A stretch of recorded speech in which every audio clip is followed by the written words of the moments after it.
Pune ring road पीएमआरडीचा मोठा गोंधळ. अधिकृत परवानगी घेऊन बांधलेले घरे पाडणार का? जाणून घ्या संपूर्ण प्रकरण. पुणेकरांसाठी आणि संपूर्ण महाराष्ट्रासाठी अत्यंत महत्त्वाकांक्षी मानला जाणारा प्रकल्प म्हणजे पुणे रिंग रोड. शहरात होणारी प्रचंड वाहतूक कोंडी सोडवण्यासाठी हा 83 किलोमीटर लांबीचा रस्ता अत्यंत महत्त्वाचा आहे. परंतु सध्या हा प्रकल्प एका वेगळ्याच आणि गंभीर कारणांमुळे चर्चेत आला आहे. पुणे महानगर प्रदेश विकास प्राधिकरण अर्थात पीएमआरडीएच्या अधिकाऱ्यांनी केलेल्या एका मोठ्या चुकीमुळे आणि गोंधळामुळे अनेक सामान्य नागरिकांच्या घरांवर बुलडोझर फिरण्याची वेळ आली आहे. विशेष म्हणजे ज्या घरांवर कारवाईची टांगती तलवार आहे त्यांना स्वतः पीएमआरडीएनेच अधिकृत बांधकाम परवानगी दिली होती. हा नेमका काय प्रकार आहे? यात चूक कोणाची आणि यातून मार्ग कसा निघणार? या सर्व प्रश्नांची उत्तरे आपण सोप्या भाषेत समजून घेणार आहोत. चला मग सुरुवात करूया आजच्या या व्हिडिओला. कोणताही मोठा रस्ता किंवा प्रकल्प उभारताना त्याचा एक नकाशा आणि आराखडा तयार केला जातो. पीएमआरडीएने प्रादेशिक विकास आराखड्यात 65 मीटर रुंदीचा रिंग रोड विकसित करण्याचा निर्णय घेतला. त्यानुसार रस्त्याची आखणी झाली. या आखणीनुसार ज्या नागरिकांच्या जमिनी रस्त्यात येत नव्हत्या त्यांना पीएमआरडीएच्या बांधकाम विभागाने अर्थात कन्स्ट्रक्शन डिपार्टमेंटने रीतसर नकाशे मंजूर करून दिले आणि बांधकामासाठी अधिकृत परवानग्या दिल्या. परंतु खरी गेम इथेच आहे.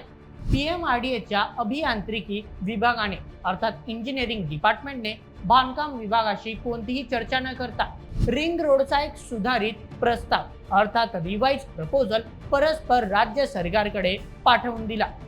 या नवीन प्रस्तावात काही ठिकाणी मोठ्या लिफ्ट्स आणि जंक्शन अर्थात चौक नव्याने प्रस्तावित करण्यात आले.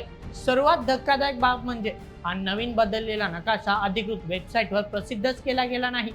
परिणामी बांधकाम विभागाने जुन्या नकाशानुसार लोकांना परवानग्या दिल्या आणि तिथे लोकांनी आपले कष्टाचे पैसे लावून घरे आणि इमारती बांधल्या. आता जेव्हा नवीन नकाशा आणि झोनिंग समोर येत आहे तेव्हा नागरिकांना कळतंय की त्यांच्या अधिकृत इमारतीवरच रिंग रोडचे जंक्शन अर्थात चौक प्रस्तावित आहे. हा केवळ एका कागदावरील गोंधळ नाही तर हा अनेकांच्या आयुष्याचा प्रश्न आहे. चला मुद्द्यानिशी सांगतो. सर्वप्रथम परवानग्या आणि बांधकामे. पीएमआरडीएने स्वतः 47 बांधकामांना या मार्गावर परवानगी दिली होती.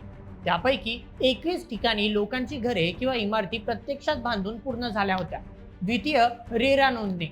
छोट्या भूखंडधारकांनी आणि बांधकाम व्यावसायिकांनी रीतसर परवानगी घेऊन रेराकडे नोंदणी करून सदनिका अर्थात फ्लॅट्स आणि गळांची विक्री सुरू केली होती. आता अचानक हा रस्ता त्यांच्या इमारतीवरून जाणार असल्याचे समजल्याने नागरिकांच्या पायाखालची जमीन सरकली आहे. तृतीय माहिती लपवण्याचा प्रयत्न. गेल्या 5 महिन्यांपासून काही जागरूक नागरिक माहिती अधिकाराखाली अर्थात आरटीआय याबद्दल माहिती मागत होते. परंतु माहिती अत्यंत धक्कादायक असल्याने पीएमआरडीएचे अधिकारी ती देण्यास टाळाटाळ करत होते. चौथं हवेली आणि मुळशीला मोठा फटका. अधिकाऱ्यांच्या माहितीनुसार हवेली आणि मुळशी तालुक्यातून जाणाऱ्या या रिंग रोडमध्ये आता नवीन जंक्शनमुळे सुमारे 149 मीटर जागा बाधित होत आहेत. यात अनेक अधिकृत बांधकामे, इमारती, मोकळ्या जागा आणि गोदामे धोक्यात आली आहेत. सन 2026 मध्ये जेव्हा SIA सामाजिक परिणाम मूल्यांकन केले गेले तेव्हा नवीन नकाशा वेबसाईटवर नसल्याने आपली मोठी फसवणूक झाल्याचा आरोप नागरी हक्क संस्थेचे अध्यक्ष सुधीर कुलकर्णी यांनी केला आहे. या सगळ्या गोंधळानंतर अखेर पीएमआरडीएने आपली चूक मान्य केली आहे. त्यांनी पहिल्यांदाच हे कबूल केले आहे की त्यांच्या नकाशातील आणि झोनिंग मधील फरकामुळे बांधकामे बाधित होत आहेत. पीएमआरडीएने स्पष्ट केले आहे की रिंग रोडचे स्तरेकरण अर्थात अलाइनमेंट झाल्यानंतर केवळ एकच बांधकाम परवानगी अनावधाने अर्थात चुकून देण्यात आली. परंतु नवीन प्रस्तावित लिफ्ट आणि जंक्शनमुळे एकूण 47 बांधकाम परवानग्या प्रभावित झाल्या आहेत. आता जास्तीत जास्त बांधकामे कशी वाचवता येतील याचा प्रश्न पीएमआरडी कडून केला जाणार आहे. परंतु तरीही प्रशासनाच्या एका चुकीमुळे लोकांवर जो मानसिक ताण आला आहे त्याची भरपाई कोण करणार हा प्रश्न कायम आहे. एवढ्या सगळ्या गोंधळ आणि खर्च करून हा रस्ता बनवला जातोय पण तो खरोखरीच तो महत्वाचा आहे का? याचे उत्तर आहे होय, 100%. रिंग रोड म्हणजे शहराच्या मध्यभागातून न जाता शहराला बाहेरून वर्तुळाकार अर्थात रिंग वळसा घालणारा मोठा रस्ता. या रस्त्यामुळे बाहेरून येणारी वाहने शहरात न शिरता बाहेरच्या बाहेरच आपल्या पुढच्या प्रवासाला जाऊ शकतात. आता जरा महाराष्ट्रासाठी आणि पुण्यासाठी रिंग रोडचे फायदे काय आहे ते जाणून घेऊयात। सर्वप्रथम पुण्याची जीवघेणी वाहतूक कोंडी फुटणार। सध्या मुंबई, नाशिक, अहमदनगर किंवा सोलापूरवरून येणारी आणि कोल्हापूर, सातारा आणि बंगळुरूकडे जाणारे हजारो जड वाहने अर्थात ट्रक ट्रेलर पुण्याच्या आतून जातात। यामुळे पुण्यात प्रचंड ट्रॅफिक जाम होते। रिंग रोडमुळे ही सर्व वाहने शहराच्या बाहेरूनच निघून जातात। द्वितीय, प्रवासाच्या वेळेत मोठी बचत।